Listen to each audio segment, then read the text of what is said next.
This is ABC15 Mornings. Developing this morning, new information on the out-of-state woman that was found dead near Camelback. Only on ABC15 are investigators explaining how police found her and confronting the police officer who was hiking with her. Plus, as early as today, lawmakers could vote on a proposed infrastructure bill. We're going to take a look at what needs to happen in order for that to pass. And Team USA making us all proud as Devin Booker and the men's basketball team bring home the gold medal. You know, it's been interesting to watch them if you have been watching over on that other channel that airs the Olympics, but then you tune back in to us. It hasn't been an easy go of it, though, the whole way for Team USA. So pretty stoked, and even better to see Devin Booker helping lead the way there. No doubt. We say good morning to you. So glad you're starting your weekend off with us. I'm Nohe Lonnie Graff. And I'm Mark Thompson. And Nohe, you know I'm not a fan of humidity. No. So are we going to maybe get some drier air back in, or no? No, that's just a symptom of the monsoon. Yeah. It is just that time of year. So it is still going to be hot this weekend. We are still going to have some humidity in the mix. We also have poor air quality. I mean, it's not sounding like the best weekend overall, but the thing is, it is going to be sunny. If you've got stuff to do, or maybe you want to take a little road trip, then at least the roads will be dry to do that, because our storm chances are going to be returning. So at least you know that will bring a cool down. As for this morning, though, we didn't cool down much overnight. So you might want to put that coffee on ice this morning as you step out the door. We're in the upper 80s across much of the valley already. We'll be in the 90s before you know it, and we'll be in the 90s and rising rapidly before we reach our peak heat of the day at 106 today. And it is still going to be a little humid out there, so you know you're going to feel every degree of that 106. But I will show you the rest of that statewide forecast in case you do want to hit the road and find just a little bit of relief. I'll show you where you'll find it coming up in that full, most accurate forecast. No, hey, thank you. A disturbing story here. Investigators asking potential victims to come forward after the arrest of a former Mesa teacher. Homeland Security agents say that Cheng Sung Tai had been downloading and sharing material online showing young kids engaging in sex acts. He was later arrested at his home. He was working at Tempe Montessori School at the time. We have an update on the Phoenix police probe making national headlines now. The city of Phoenix and Phoenix police under a federal microscope. We're also hearing from local organizations who have spent the last year advocating for change within the ranks of the Phoenix Police Department. The Unity Collective, alongside other nonprofit organizations, gathering outside City Hall to applaud this probe. But they say this is just the first step in what they hope to see moving forward. We are happy and welcome the Department of Justice investigation. Not only do we welcome it, but we want for real action to be taken by Attorney General Merrick Garland and his Assistant Attorney General. We want firings. We want reform. Now, Chief Jerry Williams is promising Phoenix PD would work with the DOJ throughout their investigation, but despite the allegations of potential violations of federal law, did stand by her officers as the department as a whole, but called this an opportunity to make changes that better serve the city. Our ABC15 investigators, though, years of reporting into Phoenix PD, helping spark this DOJ investigation. Our series of reports streaming now on our ABC15 channel on all of your streaming devices. All right, this morning we're learning new details about the tragic death of a woman who died on Camelback Mountain last week. So she was hiking with a Phoenix police officer, Dario Dizdar, who left her halfway up the mountain, and they were on a first date. Now, this is video only on ABC15. When we spotted him by chance outside of police headquarters, investigator Dave Biscabing shows us what happens next as he uncovers just how rescuers ended up finding that victim. It was across the street from Phoenix Police Headquarters on Thursday when ABC15 news crew was parked and suddenly spotted Officer Dario Dizdar. It caught our journalists completely off guard, which is why the video you're about to see begins out of focus and overexposed. I got my statement out, gave to the detective. All right, help me right in the area. Before we got the camera out and rolling, Dizdar told ABC15's Zach Crenshaw the story being told about him is wrong. So Zach asked him to tell us more, and what you just saw is what he said in return, so let's play it again. I got my statement out, gave to the detective. Afterwards, our cameras watched Dizdar walk into police headquarters, but that's not the end of what happened. But before we tell you more, Here's some important new details about Angela Tremonte and what happened the day she died. ABC 15 obtained this official incident report from a Phoenix Park ranger. It gives specific details about how rescuers finally found Tremonte after hours of searching. Quote, Fire was in contact with Phoenix police and had them ping her phone. When that wasn't enough, Fire was able to have a friend of Angela use an iPhone application to get a more accurate ping. By narrowing down the area, PD units went door to door, knocking in the neighborhood. Angela's body was found in the backyard of this home on the side of Camelback Mountain. And while the park ranger's report clears up how she was found, it also raises more questions. The most obvious, if her phone was on, why didn't she call for help? But it also raises concerns about the evolving story we're getting from police and fire officials. Here's what Fire first said at the scene about this officer. He's been living here for a while, he said, and he's very familiar with this mountain. Says he hikes it at this time of day all the time, from the top to the bottom. Then this week, fire officials called our newsroom and asked us to stop using that soundbite because they misunderstood Dizdar. They claimed he hadn't hiked Camelback in years. He got lost himself on the way down and had to Uber back to the parking lot. But in the park ranger's incident report, it states Dizdar told the ranger, quote, he was local and did this hike all of the time. And remember, the officials say neither Dizdar nor Tremonte brought any water. Halfway up, she becomes overheated, wants to turn around. He tells her to turn around, go back down to the parking lot. He continues up to the peak, makes his way up to the top, comes all the way back down to the parking lot.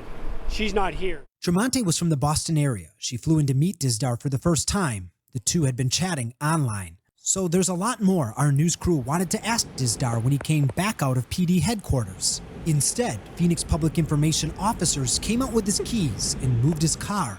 A spokesperson told our reporter it's because they didn't want anyone to recognize his vehicle. I'm investigator Dave Biskoping, ABC 15, Arizona. Now, we have reached out to Phoenix PD with questions about this story, and they say they don't know what specific questions were asked by fire and park personnel, but in a recorded interview, Dizdar told them this was his first time hiking the Echo Canyon Trail. They also say investigators found proof of a rideshare trip on his phone.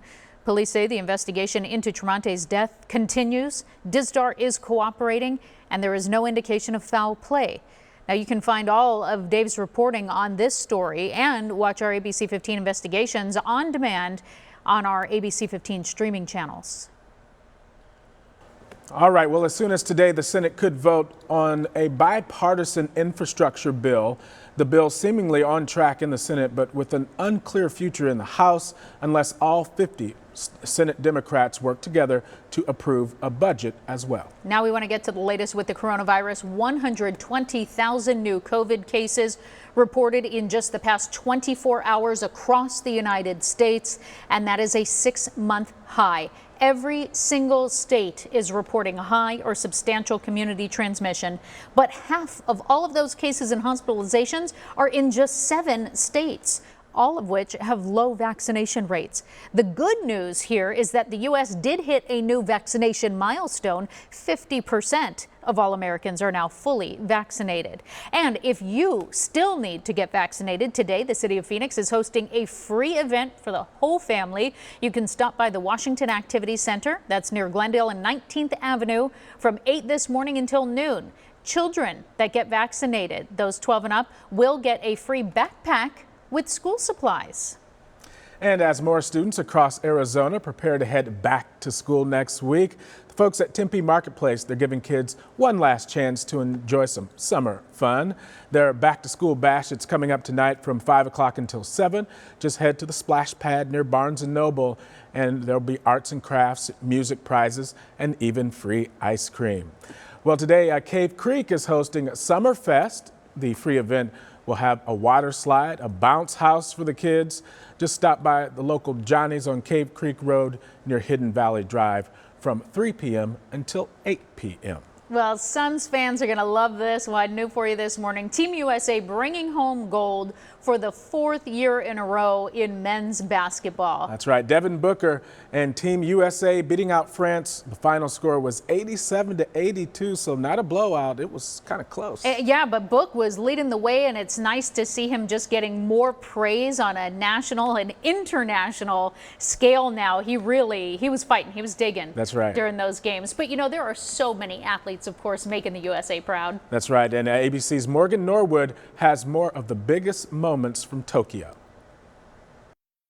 Allison Felix is used to breaking records on the track, but in Tokyo, the 35-year-old is making history as the most decorated female track and field Olympian of all time, earning bronze in the 400-meter for a total of 10 career Olympic medals. It was just much bigger than running. Just 2 years ago, Felix survived pregnancy complications that could have killed her and her daughter. The physical complications, along with just the hardships, I think that's what gave me the most doubt of, you know, could I ever get back to myself? And so to me, you know, tonight was really special because I do feel like myself again, and it's been a battle to get back to that. Staying on the track, it was silver for Team USA in the women's 4x100 relays, finishing behind Jamaica. Italy taking gold in the men's race. The star-studded Team USA men's basketball team looking to retain the gold they won in Rio back in 2016. France playing for gold for the first time since 2000. Kevin Durant dominating to lead Team USA to victory in the team's 4th consecutive gold medal. I'm just happy to be here. I'm happy to be a part of this group for life and to bring this gold back home. Like you said, a lot of people back home doubted us. A lot of people said that it was going to be tough for us to win. And to be honest, they really don't matter, but you hear the noise so much. And we came together and finished it off, which was the perfect ending for us. So, you know, we're looking forward to bringing this back home. Morgan Norwood, ABC News, Los Angeles. Wow. And, you know, Devin Booker, he didn't want to come away with silver. I mean, silver is cool and all, right. But after losing the heartbreak of losing the finals, he wanted to win that, he wanted gold. Right. Yeah. That's the truth. Yeah, no, it's super cool to think now he's an Olympian. That's right. You know, and gets to join those ranks. So super cool. And the track action has been unreal. It all wraps up, though. You know, it ends tomorrow. So, but it's been a fun time for the USA. All right, we'll still head on ABC15 Mornings. Stopping child predators, Apple's new plan to protect kids from sexual abuse online. Plus, are your allergies getting out of control? How the monsoon could be making things worse and what you can do to fix it. Also, we have an ozone high pollution advisory in effect today everywhere you see in gray. So that's all of Maricopa County and portions of Pinal County. We've got that poor air quality out there all weekend long. I'm going to talk about what the temperatures are going to do in the meantime, hour by hour. That's coming up in that full, most accurate forecast.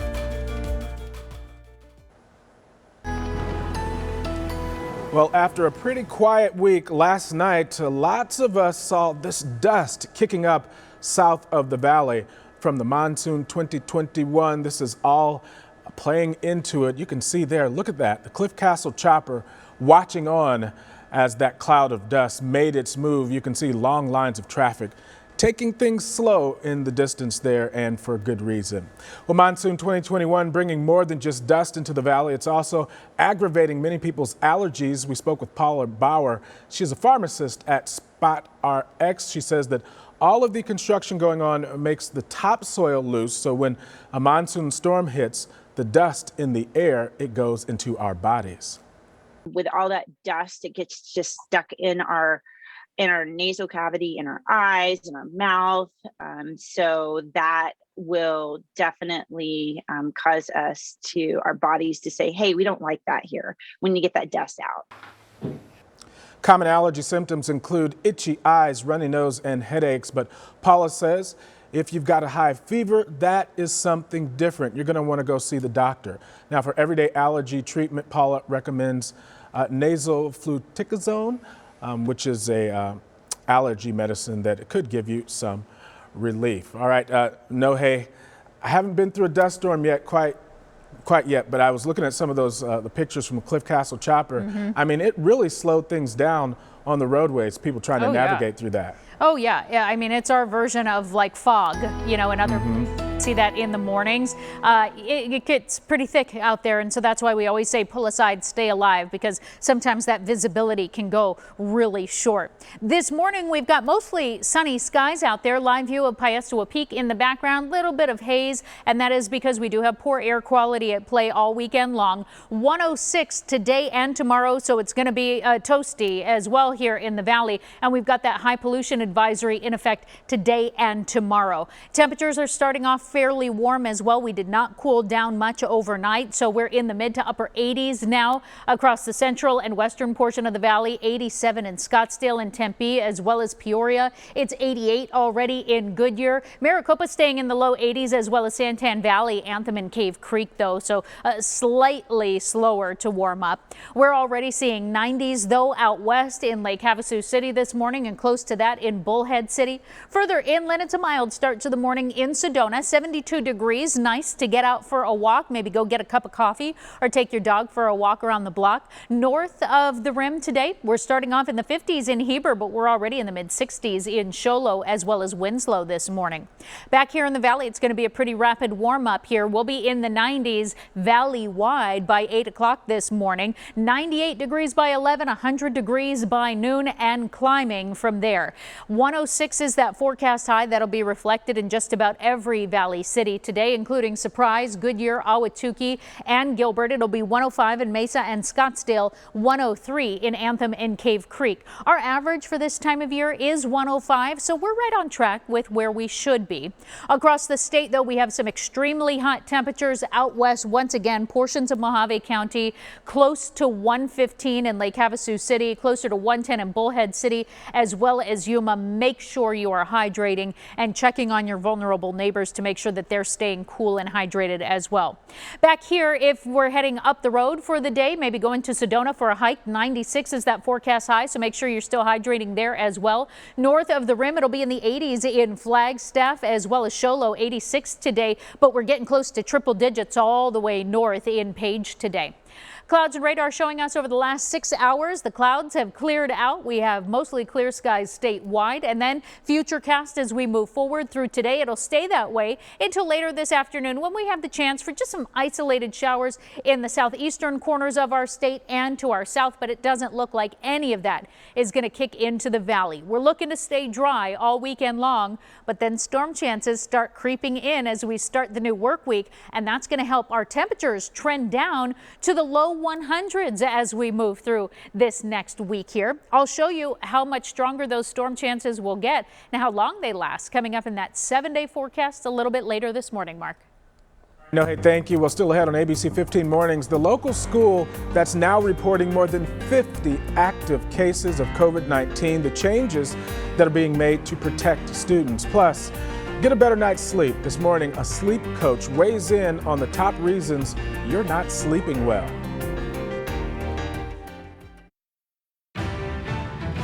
It's one of those things that I think all of us definitely need, but it is ever elusive, and that is enough sleep. But one of the latest health trends is sleep coaching. Kelly O'Brien is a certified health and wellness coach with the company Proper, and that's exactly what she does. Thanks for joining us, Kelly. Sure thing, my pleasure. So first, let's talk about what is the problem? Why can't we get enough sleep?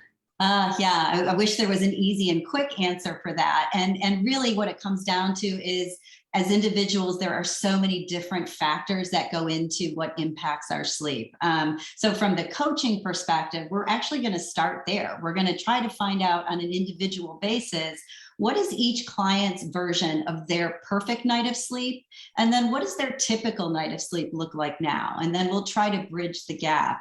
And I think it's really important too that we acknowledge the non-negotiables that we all bring to the table. In other words, our job schedules, our family life, what are those things that we can't change around our sleep? And then we shift our focus to what can change so that we get some long-term options and strategies for sleep improvement. Is there sort of an underlying kind of leading issue that everybody seems to have in common when it comes to trouble sleeping? Is it stress? Is it, the wrong environment? Yeah, so certainly both of those things can factor in. We know that stress has a huge impact on our quality of sleep from a variety of different perspectives. Just generalized stress can create a heightened sense of activation, which means that sleep can have a little trouble taking hold easily or sustaining. So trouble falling asleep or trouble staying asleep. And we also know that, simple things like what we eat and when we eat can impact our sleep as well. And that period of wind down between when we're kind of buttoning up the activity of the day and shifting into this hopefully more restful or relaxed state before bed, that can have an impact as well. And of course, we lead these busy modern lives. So it's important to really lean into what's the best wind down routine for each individual. So when it comes to finding a way to catch those Z's, as more people turn to health coaching and sleep coaching, I should say, what is that? And does it make a difference to get a sleep coach?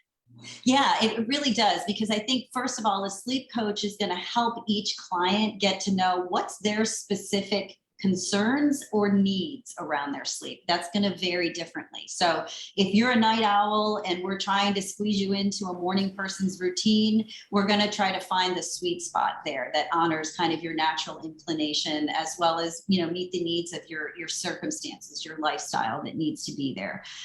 So there's not one magic thing. We're going to look at kind of the environmental, external things, making sure that the sleep hygiene is as tidy as possible, but then really come in with some specific tools to help calibrate towards something that feels feasible and appealing for that particular client.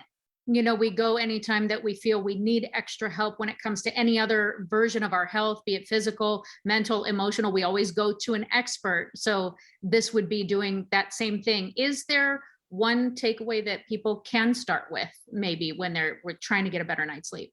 Yeah, I think really trying to look at what does that wind down period need to look like for each individual. How can you really capture as much rest and relaxation in that hour or so before bedtime, whether that's reading a book for some people or taking a bath for others. We really have started to recognize the importance of self-care. This can be a great time to really set aside to say, that new skincare routine that I want to lean into, or that book I've been dying to read, that might be the perfect thing to put into this period of time just before trying to get into bed and fall asleep. And so if they do want to reach out to an expert, we live in a virtual world now. So you do virtual sleep coaching. How can people get in touch, and what do they need to know about it? Yeah, so it's super accessible. It's, again, one-on-one live coaching from the comfort of the client's own home. So head on over to getproper.com, click on the coaching page, and all of the instructions, really easy, super accessible to get the ball rolling. Kelly, this has been wonderfully enlightening, and I think something that we can all take something away from and hopefully catch some Z's and get a better night's sleep. So we really appreciate your time and your insight. Sure thing, my pleasure. Still ahead on ABC15 Mornings, Mandarin is quickly becoming the second language of choice for so many students, while learning Chinese could produce our global citizens of the future.